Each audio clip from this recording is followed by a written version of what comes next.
So I'm in Farnborough today at one of the hidden gems of the aerospace sector, the National Aerospace Library, run by the Royal Aeronautical Society, an absolute goldmine for aviation archive, books, reports, magazines, artifacts. Let's take a look inside. So here we are in Europe's biggest aerospace library, and here is our chief librarian, Tony Pilmer. Hi, Tony. Hi. What have we got here today? What haven't we got here today? How many? First off, how many books have we got? You got in this this library? We've kind of given up counting. We reckon about 30,000 books, about 40,000 magazines, technical reports, lots of archive material. And there's we are packed to the gunnels. And there's photos, films, artifacts. You name it. Right, let's take a look. Right. Let's dive in. Let's do that. What have we got? Where do we start? I suppose we have always been here to look after the interests of our members. So whatever our members have been interested in, we've been trying to collect and help them with their investigations. So we do that for people today, and we have done that for the last 150 odd years. So over here we've got a collection of current day magazines and journals. Okay. Covering the current awareness stuff, the society's material. Our members are interested in airport management, air traffic control, maintenance, airport management. So we've got all that kind of material that people can look through here. Fantastic. But the majority of stuff people want electronically these days, so they can go onto our members can go on our website and search our e-journals and magazines. The great tension with a library like this is it's so important that we keep up to date with our current material. But the sexiest stuff tends to be the older material. And I'm glad to see you've got a certain aerospace magazine there here from. We have one or two copies. Yeah, one or two. We've even got the really old ones, which are actually newspapers. We go back 50 odd years. Happy anniversary, by the way. Yeah. We've one thing about current day journals is we don't tend to get rid of much. So we've got the journals that go back to the year dot. Right. So if you wanted to look at the first equivalent of aerospace magazine that Society produced, you've got things like the annual reports of the Royal Aeronautical Society. So there we are. Wow. That's 1866. 1866. Was their first meeting of council on the 12th of January 1866. Wow. Look at that. And of course in those days the Society was a group of gentlemen scholars who are trying to figure out how to fly. Wow. And is there some aerodynamics? What's the graph in the front then? Balloon ascents. Balloon ascents! Ta-da! Look at that. Oh, look at that! For one day in Windsor on the 29th of May 1866. Wow. That is aviation history. Yeah, very much so. Fantastic. All right. And we cover everything. We start off with ballistics, kind of book material that's kind of 500 years ago. We look at lots of ballooning stuff. Ballooning, okay. Days. So if you wanted to, we were very lucky. Sir Frederick Henry Page of the aircraft company put his hand in his pocket in the 1950s and bought the Cuthbert Hodgson collection. So we've got lots of early books, and we've also got bits of hot air balloon as well. Bits of hot air balloon? Bits of hot air balloon. Going back to, as I say, the late 18th century. So here we are. Fragment of the hot air balloon which Francis Palatti flew in November the 21st, 1783. 1783. Wow. That's amazing. Yeah. And we got material all the way up to a recent AAAA book on the fabric of airships that was produced a year or two ago. Right, okay. So all the way up to date. So we've got lots of magazines, as we were saying before. So if you wanted to look at flight from First or Second World War. Flight, okay. Flight International. Well, before it was Flight International, it was just called Flight, of course. We've got aeroplane monthlies there. Yeah. And the old weekly rival to Flight, the Aeroplane as well. Okay. With the great acerbic editor C.G. Gray. We're actually really lucky. Not only have we got copies of the Aeroplane, We've also got C.G. Gray's original papers. Wow. So lots of the letters which he sent. Yeah. Hidden away. So if any historian wants a really over the top, accurate but thought-provoking view of aviation, C.G. Gray's the place to go to. Wow, and because he was very in favour of twin-engine fighters and the sort of zero storer type ideas, and ignore the Spitfire, ignore the Hurricane.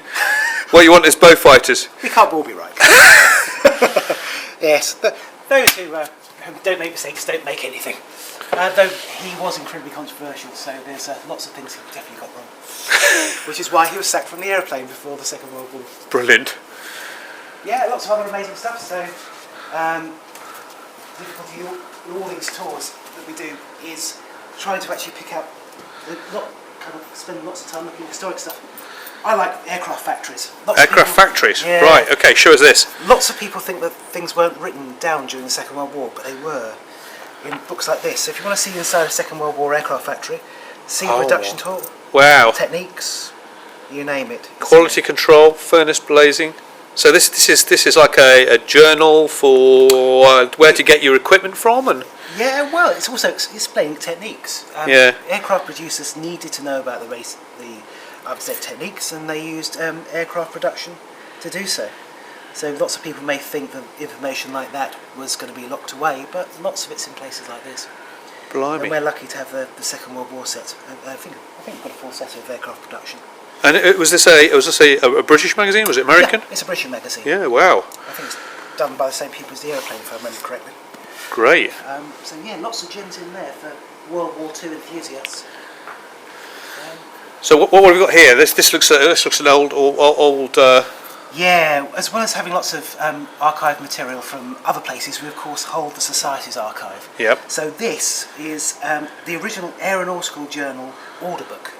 Right. So if you wanted, they always say in archives that everything connected to money always survives. So this is the order book, so you can see who paid and who hasn't paid for this subscription to the Aeronautical Journal. So starting in the... of course, we did have some famous people who applied for the Aeronautical Journal, and when we originally conserved this a couple of years ago, we had no idea what's inside it because it was so delicate. But if you look on this line here, there's a certain Wright Cycle Company who ordered the Aeronautical Journal for 1908, sorry, no, 1903 and 1904. Dayton, Ohio. Yeah, princely sum of 8 shillings. Wow. Well, they got value for money for that, didn't they? They did. They did. Well, of course, Royal Aeronautical Society members can get copies of the Aeronautical Journal for free through our website. Wow. Okay. And we got stuff from Cayley. So one of the fathers of aeronautics, George Cayley. So Very we've got his so. notebooks and. We are very lucky. We care for the Sir George Cayley collection. We've digitised his selection of notebooks, and that's available on our website, aerosociety.com. Wow. So aerosociety.heritage.com. But this is actually one of the original notebooks in person. Gosh, true. Of course, as you said, Sir George. Wow, look at that. So as well as the descriptions, we've got the drawings. First flying machines, yeah. Wow. Yeah, very much so. Here's flapping wing concept. Flapping wings. Amazing art as well as the description. This is like picking up the Ark of the Covenant in Raiders of the Lost Ark, isn't it? You know. Yes, very much so. Very much so. And the amazing thing is we've got our volunteers to transcribe all the notebooks, and he was interested in so many different things. It wasn't just aeronautics. It wasn't just the discoveries of how to get. Everybody thought before Cayley that aircraft, you just need a lot of power to push an aircraft up. Yeah. But you need lift and push. He is the one who discovered that. But he also did things like one of his farm workers got injured in a farming accident, and so lost a hand. So he made an artificial hand. He did the gearing for bicycles. Another connection to the Wright brothers, I suppose. And his thing actually flew, didn't they? They actually did a replica of a glider that was flown. A few years back. Yeah. He was very intelligent, though. He wasn't the man who went inside it. He got his footman to do it. You're not a gentleman, a baronet in Yorkshire for nothing. You have to use your money to do things. Wow. What else have we got here? Well, back to Koenig, we've also got this, which is his dihedral parachute, Oh, right. which is the only piece of his apparatus that still survives. Wow. My new boss came in, and luckily she's an aerodynamicist, so she reckons that what he did was change the weights of the central of the dihedral parachute, and then could see the different speeds that came down. Amazing. Amazing. What else have we got? We're not just looking at the really old stuff. We've unsurprisingly got to the world of aeroplanes. So you've got things like, I love these.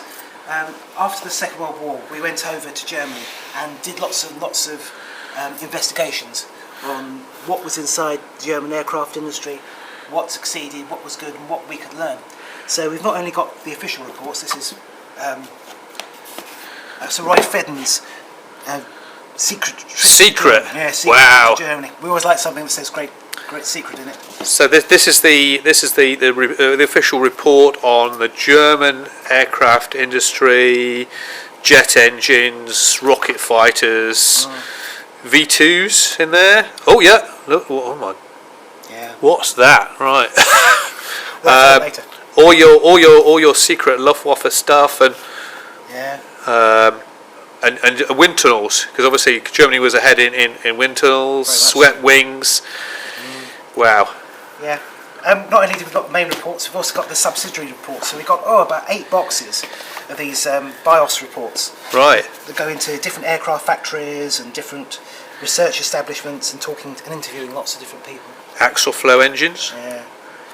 If you want to know more about that, there's the most famous investigator was Winkle Brown. Yep. And if you went onto our website, there's a video and a podcast of Winkle Brown, and part of it he discusses going over to Germany, interviewing Goering and others. Wow. It's well worth listening to. Well worth coming in and having a look at these too, if you're interested. Amazing. Yeah. We've got some secret company stuff. So we've got things. This is recently in. Experimental. Yeah. Yes, from the company became Miles Aircraft. Sparrowhawk. Yeah. Second World War reports. Miles Aircraft. Oh, right. Oh, okay. So Miles Aircraft. This is some information on the advanced trainer to OR215. Right. So internal documents, 1946, with how they're going to respond. And if they were given the money, this is the type of aircraft. Wow, look at that. That is, that's quite a nice looking trainer, isn't it? It is, isn't it? Yeah, yeah. We just don't have British material. One of our fellows wasn't doing too well in 1940 for orders, so dumped all of his stuff at the Royal Aeronautical Society and said, look after it. He wasn't doing too well because he was the Junkers agent for the United Kingdom. So we have lots of amazing material, company brochures, technical information, all the stuff that you would need to sell Junkers material to Britain and elsewhere. So, what have we got in this one? All in German. So that's the Junkers logo. Yeah. And this is it. This is presumably he's. Oh yeah, the A50. So this is marketing material. Marketing material, yeah. Yeah. But it gives you lots of the technical information that you may need to know, or at least stuff that Junkers wanted you to know. Amazing. And as you can see, our volunteers have gone through and replaced all rusty staples, and we put them in acid-free environments, so future generations of historians can look at them too. Wow. We've also got lots of material written by our members. Right. And unpublished material. So this I brought out is a biography of Freddie Petter, Right. English electric designer. Yeah. Amazing genius, temperamental genius. This was an unpublished one written by a few people who knew him. Right. So we've got a selection of papers that come from different aeronautical engineers who are members, telling their inside story. This is absolute gold mine for aviation historians, all, isn't it? I mean, It is. Talking about members, we also are lucky that we've got some of our membership files. right. So what I've done is brought out one for Sir George Doughty, Right. who was originally a member not of the Royal Aeronautical Society. He was a member of an association that amalgamated into the Royal Aeronautical Society called the Institution of Aeronautical Engineers. So you can see his original application for the institute here. Yep. The reason why he joined, the reason why he was qualified, his background, Referees, that kind of stuff. We've also, so hopefully this isn't covered by GDPR. no, sadly Sir George has died. Okay, just checking there. Yeah. We don't have to, yeah. But he saw the light of his ways, and he did join the Royal Aeronautical Society, so you can see his associate fellowship application there. Sometimes these documents have got a one-sided bit of paper because the grading committee can't read an entire four-sided bit of paper. But my favourite in these packs are these. These are promises, like a Boy Scout promise, to do what is right, what is good, do your duty to God and to the Queen, serve everybody. Really? And read all the journals, go to the events and be a good person. I promise to promote said objects as said RESI. As far as in my power, attend their meetings thereof as often as I conveniently can. Yes, I'll be showing these kind of things to a few people and thinking, oh, perhaps we should do this again. Right. So watch this space for the new membership renewal packs. And a few years later, not sure how much later, here's his application to become a fellow. Wow. We've got some pretty photographic graphic material as well. So I rather like our posters. So Look at that. if we open up this, you can see a collection of KLM and other posters. Wow, look at that. So, Oh, that is classic, isn't it? And that one. of course, Sod's Law is not the side to show you. Let's go and turn it round to you so you can see.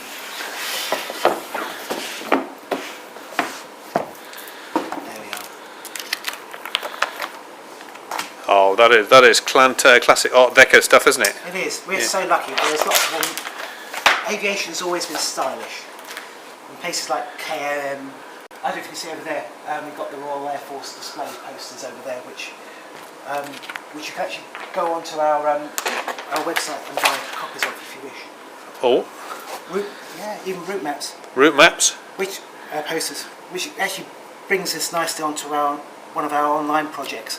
As you probably know, we've been releasing lots and lots of podcasts on a monthly basis, covering lots of old interviews with test pilots, people like Chuck Yeager, White, and lots of lectures to the society. So things like Frederick Handley Plage talking about the first big aircraft and launching it, and the problems he had transferring a big aircraft from his factory to the test grounds. As a story and a half. But later this year we're going to start releasing a series of interviews of pilots and others who pioneered the London to Australia route between the First and Second World Wars. Wow. Lots of interesting stuff there. Lots of amazing stories. And can people get this on the is that on the merch? I'm not quite sure about on the merch, but if you go to aerosociety.com/prints and posters, you can have a look and see what we can get. Right, yeah, lots of photos from our archives on there. Wow. About 13,000. If you want a real challenge, you can get a puzzle made up of an airship structure. Really fun. If you want a real challenge. Difficult. Do you know how to see what the rest of the library is like? Yeah, let's go and have a quick look. What about this as well? Yes. The only problem with this library is you can spend ages looking at the amazing things that you bring out. So this is a box entirely nicely called Special Relics. Right, Special Relics. So again, this is like the opening of the Ark of the Covenant in Indiana Jones, and light comes out. Light comes out. So in here we've got things like original Schneider Trophy contests, the great speed race that did lots to improve aviation. Wow. In the war period. This is an original 1929. 1929 Schneider Trophy programme. Again, the design is amazing. Wow, look at that. So that's all the entrance in there. Yep. Gloucester Napier V1. Look at that. Get your spark plugs here. Superina and Napier. That's one of the great sadnesses of libraries is during the time when they bound magazines and journals, they got rid of all the adverts around the backs and the fronts. Yeah. Luckily, we've got a few loose copies, so we can check them. Oh wow. Folland and Napier. Folland, yeah. Great film. That is amazing. What else have we got in here? We got. This is rather snazzy. I love the menus. So this is a souvenir menu of the London Aerodrome first annual dinner, March 1914. So in here you've got some autographs of some of the greats called Claude Graham White. Yep. Can you see anything else there, Tim? My reading upside down is not. So that's C. Gray. C.G. Gray. Oh, Yeah, yep. C.G. Gray. Yeah, yeah. Gray. Sometimes the dishes are great in these days. They decided to name the dishes after the achievements. So you often find meals of soups named after aircraft. Which are always rather snazzy. Look how lavishly illustrated it is, though. That's a menu. Yeah. Well, of course, these were Formula One racers of the pre-World War One. Oh, look at that. Very stylish. Incident on Hennenden Saturday. Brock in the barrier, winning by a few feet, only from Martin and Maureen Sonia, which flew underneath him as they crossed the line. That's an air accident. We're just waiting to happen, folks. Yeah, no air accident investigation branch in those days. Right. Whew. Well, let's have a look at the rest of the library. We're scratching the surface here, folks. Yeah. We're up to 20 minutes, and we've only just got through the first bit. So tell us what we've got. Well, surprise, surprise, library, we got books. So we've got things like the Society's conference proceedings here, where and my colleagues currently, as we speak, loading up some of the conference proceedings which haven't been put online and putting on our new library catalogue. So if you're looking for something interesting, it might be worth having a look at there. So when do our conference proceedings go back to? Well, the first one's from the 1950s. Right. The Anglo-American conferences, I think. It might be 1920s, actually. But the first one we've got in this here are the kind of Anglo-American ones, where we held conferences with the AIAA's predecessors. Wow. Shindigs of Brighton. Right. Like that. Okay. Yeah. Right. So we've got things like Jane's All the World's Aircraft, while it was still published in paper form. Okay. Oh, we've got all the Putnams here. Oh, yes, got so all all the the Putnams. Look at these. Must admit, when I first started working here, I thought I'd be into the Janes all the time, but the Putnam ones are still absolutely amazing. And then we've got all the Janes here. So All the way back to Jane's All the World Aircraft. Airships. Airships. Yeah. 1909 was Jane's All the World Airships. Have you got Jane's fighting airships? Ha! Well, there was a gap in the market. Yeah. Look at all this. We've Well, moving on. moving on. We've got books. So Air Britain here. Oh yes. The Air Britain archives. Yep. The latest aviation historian. Yep. That's on display at the moment. Air enthusiast. And over the years, we've gone through lots of these magazines and actually indexed them. So And wings. I remember that part work. great fun. Yeah, this is our main bookstop. So surprise, surprise, library done by theme. So we've got books on aerodynamics. We've got books on aircraft, air operations, air transport, aircraft design. So you've got your new copy of Governmentson. We've got paper copies and now copies of our on our online library. Gosh, look at all this stuff. Yeah, lots of our history books are actually either side of the current day books. So 21st century airline management is next to sustainable aviation, which is next to books on the history of BOAC. And obviously, what's the connection with this character here? Oh, Cody. Well, you can't be in Farnborough and not know about Cody. Cody was, of course, the first person to fly in this country, and it was, I don't know, a 5-minute walk that way, and the bins behind the Aviators Hotel.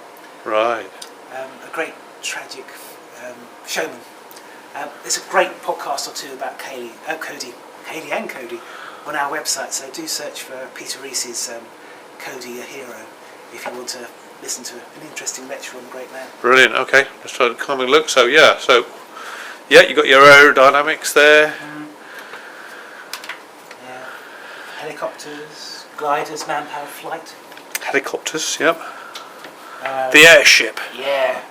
This is rather snazzy. This is we've actually even got bits of airship. Have you seen this before, Tim? And a salamander pit, the salamander, Bill Gunston, the salamanders. Oh right, bits of airship. Yeah. Pick up that. Oh, yeah, it is light. It is. Everybody says that. Yeah. You said the right words. So this is a bit of a semi-rigid British airship from the end of the Second World War. Wow. Built in Italy, operated by the Royal Naval Air Service. 54 hours, 30 minutes in British service, 40 hours. Top speed of 45.9 miles per hour. Right.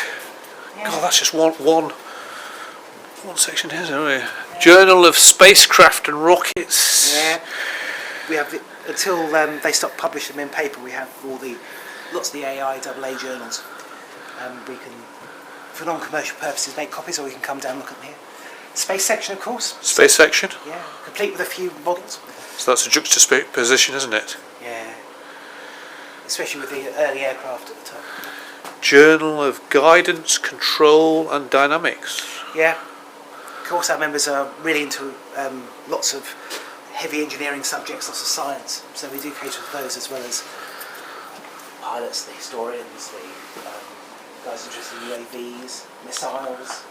Fatigue, corrosion, fracture mechanics. Wow.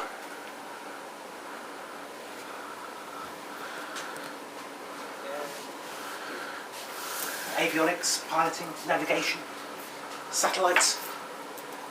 You name it, we've got it. Wow. Dream to conquer flight. As the society's older saying went. And history section as well. So Journal of Aircraft we've got here, bound. We've got Aviation Week. We actually had a phone call from Aviation Week, I don't know, 5-6 years ago. This week. And they said, do you by any chance have the first copy of Aviation? They didn't have it in their archives. They actually sent somebody to come and scan the first edition. So this is the first copy of Aviation Week. Yep, when it was called Aviation. It was called Aviation those days? Aviation and Aeronautical Engineering. Wow. Look at that. So that's the one they didn't have, the one that got away. That's amazing. Advertising a course in aerodynamics and airplane design. Is that? The course will be subdivided. Oh right, okay. This is bonkers. The history section. So we've got First World War, Second World War, history of aircraft companies, biographies, aircraft types. So you've got all the war in the air here, World War One, the RAF, Soviet aircraft, action stations, British aviation. Appropriate enough there, wings on my sleeve in the biographies. Could not have that, could we? Aces High, Battle of Britain. God, Struth. How do you get all these books? Where do they come from? We're very lucky because certain publishers donate them. Certain publishers, we also do book reviews for the society, so sometimes we can get copies of those books that go through the book review process. And we get lots through donation as well from our members and others who want to find a safe place for their collection. Especially useful is the kind of company material that we've got. So we've got lots of kind of internal reports which people are probably told to get rid of. We don't want that old rubbish anymore. Can't dare to throw it away. and so they put it in their loft, and then eventually when they can no longer keep them for one reason or another, they come here. So things like the Miles you see. Certain famous British astronaut here. Yep. Test flying. Nimrod. Wow.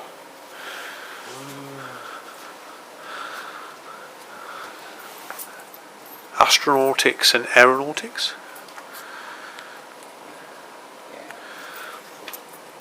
American aviation. Yes. Missiles and rockets. Have we got that? When things get a bit tight up in the modern day section, we actually put stuff into what we call the hub, which is all A to Z by warfare. Right. So it's amazing what's next to each other. Books on aerodynamics, next to books on air displays, next to books on aircraft types. Right. So this is your potluck type of. It is. It's a section where people come and those who casually visit the library tend to end up and start rummaging. It's always great to see the great order, but you never know. You always feel like you're achieving something when you find something surprising on the shelves. And what are the models up there? Oh well, when we moved down from Hamilton Place, the Society's headquarters, about 15 years ago, we went into the basement and went, well, what's not being used? And I think these were two of the things that were not being used. These are actually models, scientific aerodynamic models done by Lanchester. Right. Yeah, to kind of figure out his stability work in the 1890s. Wow. So Lanchester equations and all that? Yeah. One thing they didn't teach me at library school was to get up onto steps with calipers, measuring every aspect of an aircraft, model aircraft, so we could send all the details to America so they could build a replica and launch it, which was done, I don't know, 5 years ago, pre-lockdown. There are other pretty things too. So we got yet more. There's some Concorde things which are rather nice. We've got an early bit of marketing there. Oh, look at this. Yeah, look at all those routes that they're going to fly. Yeah, okay. And not only the earlier stuff, we've got the latest stuff too. So if you wanted to see the monthly, weekly updates of what was Weekly updates, wow. Yeah. The Concorde flight news. From what, 1972 is that? Yeah, yeah. So that was the company newsletter. Concorde Flight News. Wow, that's amazing.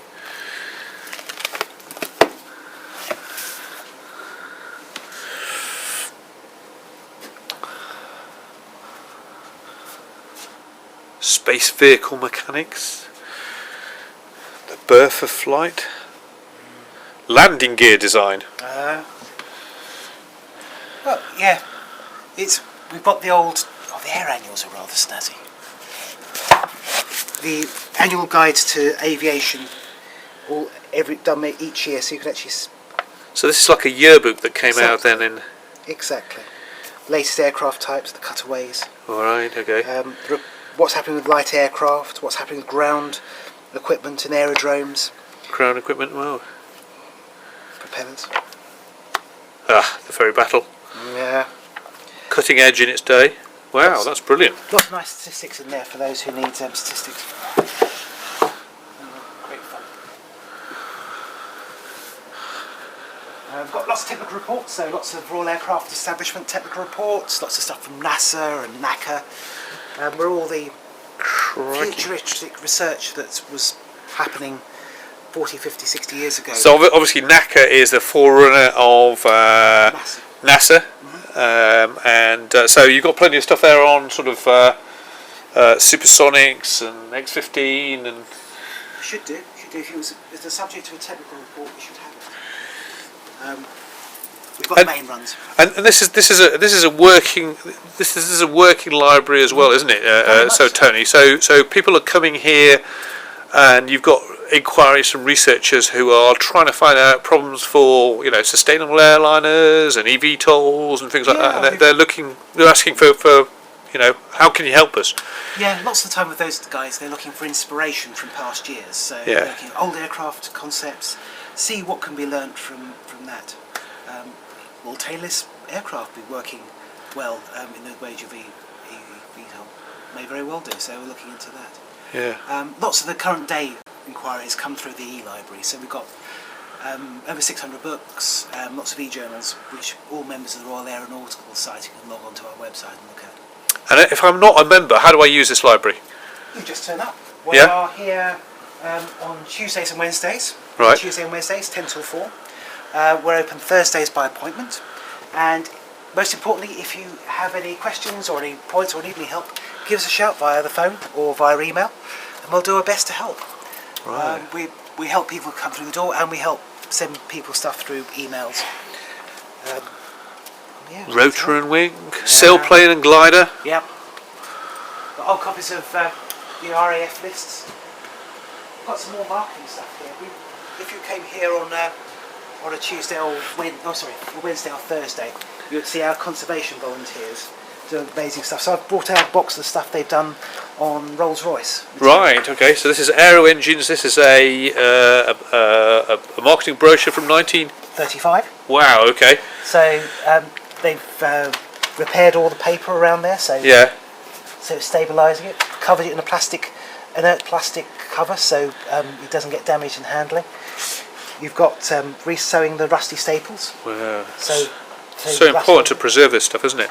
Yeah, we're here for not just today, but for the next generation too. Ooh, look at that. Kestrel. Kestrel engine.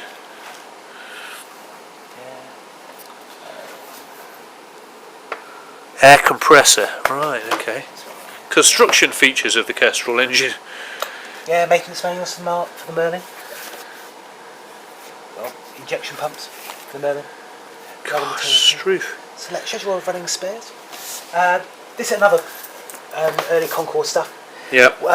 We have some volunteers that whose eyes glaze over when something complex comes up, and then we got volunteers whose eyes light up. So we've got the guys whose eyes light up to do book conservation. So this was in fallen apart. So one of our guys has re-glued it, so it's as good as new. And also did some rebinding. So we've got old copies of The Aeroplane. This one's from 1925, which they put in a new, repaired the covers for. Wow. So you can now use it again. Brilliant. One of our big projects at the moment is trying to get information of what we've got on the shelves online. Yeah. And we're always hunting for the gold dust. And some of the gold dust we've got here. So, consultants' reports. Ogilvy and Partners from the 1919 to about 1925. And so they went out and did lots of reports for whoever gave them money. So lots of the developments in civilization, in civil aviation. Is there going to be a market in China, for example? Right, okay. Why was this aircraft happen? Yeah. We want a report, says the insurance company, because we're not quite sure. What do you think of this book review from the Royal Aeronautical Society? So our volunteers have gone through this. What's that one? Lord Weir's paper. Oh, that's yes. Research for members of the nobility on what they should write in their speeches. Yes, so lists of these will soon be going onto our website. So some more fresh meat for aeronautical. Wow, that's stories. amazing. And we've got some reports from BEA as well. These are memorandums on helicopters and flight trials for concepts and aircraft which may or may not be of use for BEA. So when's this date from? 1950s onwards. This is 1950s. 50s. 50s to 70s. Helicopter operational problems emerging from the experience of the BEA Helicopter Experimental Unit. If that isn't useful for people doing eVTOL infrastructure planning, I don't know what is. Yes, all the mistakes have been made before. You just need to learn from them. Yeah, you got the air enthusiasts here. Yeah, maybe. Yeah. Oh, so many magazines. We have. So little time. We've got more. This is the more the kind of potluck kind of. Yeah, our reserve collection. Or reserve collection. Okay. Unsurprisingly, lots of our rare materials locked away.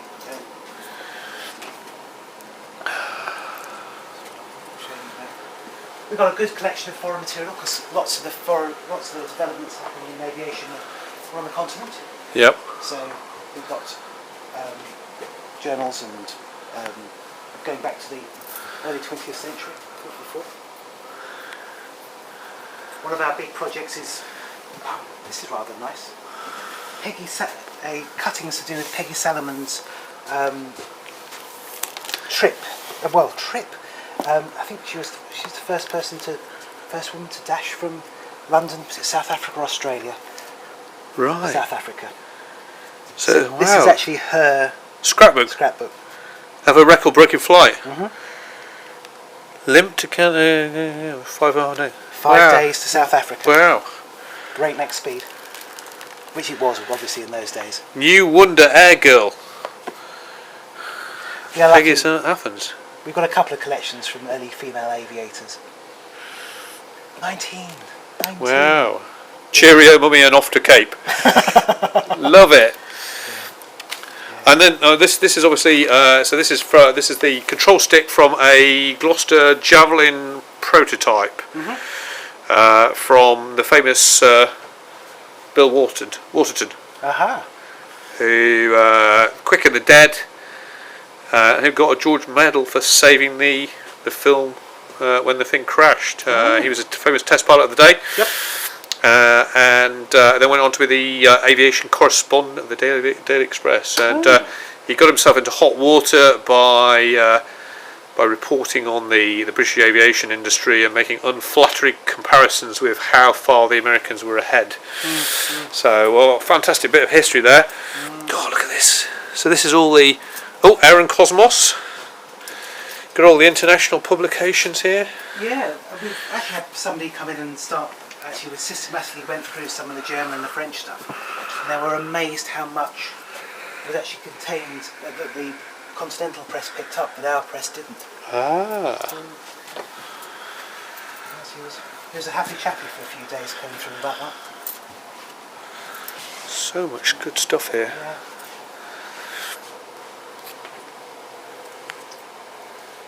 So why have we got? Why is there a map on the wall? Why is there a 3D model on the wall here? Well, it's an old Royal Aircraft Establishment flight sim map. We've got one half is here and the other half's at Farnborough Air Sciences Trust. Right.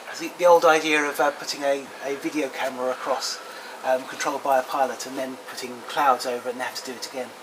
And this is actually based. This is actually a scene from Wiltshire, which annoyingly has been put upside down, but don't tell anybody. Longleat House would be in the bottom right-hand corner. Right. Somebody asked me this very same question about it. I said, well, I wasn't quite sure. And then from the conservation table, one of our volunteers said, I know all about it. I worked on it 20 years ago. So he came and told us all about it. And then you've got here all the official publications and AIP publications and charts and. Yep. Yeah. Well, we've got some material from the CAA. So if you the old aeronautical information publications, we've got their archive set. Right. So if you wanted to see how an airfield developed over time, wow. You can see each of the pages. This is a rotten one. He looks at one with the aerodromes. It fails dramatically. Well, if I could find the right one, you can see the different aerodrome maps and the different changes in places like that. But how the airfield has changed over time. Yeah. Every single time there was a change, they would note the change, date the change, and tell you what's replaced it. Wow. And we've got similar things for the interwar period for the notices to airmen as well. So that would be useful I mean, not only, I suppose, historians, but people doing period dramas, or people recreating things for films, or local historians as well, of course. Or flight simulation enthusiasts who want to recreate an airfield in 1939. Want to be accurate? Yeah, want to be accurate. Gosh, this is amazing. So stacks. What are the stacks? You talked about the stacks. We'd like to see. Where's that? Well, there's always places in libraries only librarians allowed to go. Oh right, okay. And I had the stupid comment of showing Tim them earlier this morning. Yes, so if you really want to see what the back stages of a library. So this is the back. We're going where nobody is really allowed to go. So this is behind the scenes. This is exclusive. Exclusive. Oh, look at all these. Look at all these magazines. Look at this. The Wing Japan newsletter. Japan's Aerospace and Aviation Weekly, 1983. Yeah, we had somebody coming to do some research. What was it on that? On some of the African airlines.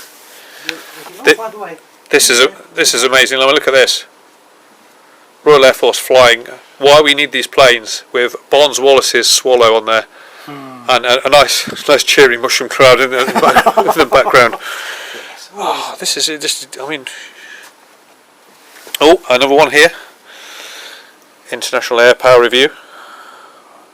And we've got lots of publications from airlines, so Qantas Review. The aircraft manufacturers. Yeah. Locked away, we've got, if you want to know what Handy Page wanted to tell you about some of their civil airliners, we've got the kind of marketing information for that. In magazines and paper versions too. This is amazing. Yeah. Okay. So this is really behind the scenes and the. More technical reports, the AGARD reports, which aren't available online. The conference proceedings and the other stuff. Aerospace Engineering, December 1987. There you go. Look at that. Look at that. ASV Bulletin. Wow. The Aeronautical News, 1906. 1906. An American publication. Mutual Publishing Company. Airship. These are amazing. So how many sort of inquiries do you get a week, and presumably people ring up and get in touch via email, and you'll go out there and get stuff, bring stuff out for them. We will. We'll, if we can, and we're legally able to, we'll send copies for a small price. Right. Airframe. The monthly newspaper of the British Aerospace Company. A BAC. Now we're British Aerospace. Concourse services build up. And then the Tornado there. Wow. Look at that. It's a proper tabloid.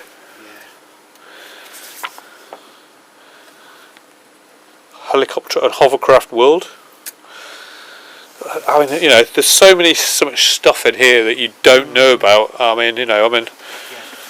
The Aeronautical Journal. So obviously, the oldest. So this is the Unbound. Yeah. Talking about the still I like the adverts. So this is the stuff that gets cut out. You've got adverts for Rolls-Royce, adverts from Avro. Your Parnell Pixie. Parnell Pixie. Learn to fly, yes. The de Havilland School of Flying as well. Oxygen breathing apparatus. Westlands Aircraft Works, when they were producing aircraft rather than helicopters. The Journal of the Royal. So this is one of our journals. Yep, 1926. 1926. So this is it, folks. This is the world's oldest continuously produced aeronautical journal. Amazing. Look, December 2002. I think I still remember possibly working on that one. That's dating me. Got some space stuff as well. Got some ESA material. Wow. And yet more boxes of historic stuff which volunteers have conserved. Gosh, Struth. So as well as the sort of paper stuff, you've got films. There's films. Obviously, we can't show you the films here, but there's films and there's audio and. Yes, we've got our own YouTube channel. Yep. With 40 video films on there. So if you want to see the first in-flight movie films, some rare stuff from Miles on there. Yeah. Too. Lots of helicopter stuff because one of our societies that became members of the Royal Aeronautical Society, the Helicopter Association of Great Britain. They were very active in collecting films, so we've got lots of that on there. And as I was explaining earlier, we've digitised lots of the old lectures that we've got. So on a monthly basis, we've been releasing those. So it was White on the X-15 this month. Wow! Yes, yeah. No, that was a great lecture. Yeah. And you must be constantly discovering stuff that you didn't know you had, and finding things. Yeah. Yeah. It's always a delight to do tours like this because you can do the same things every now and again, but then going into the corners and seeing what there's there is always a great delight. You never know what's behind that door. Brilliant. All right. Well, I think we've come to the end of the tour. I'm just looking at the time here, 50 minutes, which was which was supposed to be a nice 10-minute a 10-minute kind of overview, and we're almost an hour. Tony, it's been absolutely brilliant showing us this, and come down here. Where are we located? We are on the Farnborough Business Park, which used to be the old Royal Aircraft Establishment site, the old Weapons Research Building, those who know it, right next to the Farnborough International site. And where do we find you online? Go to www.aerosociety.com/NAL, and there'll be links to our library catalogue, so you can see what we have before you visit or before you inquire. Links to our film archive, links to our podcasts, links to our book reviews, and most importantly, our contact details. So if you need us, let us know and we can help. Brilliant. Okay, thank you so much for your time. Thank you. Nice to see you, Tim.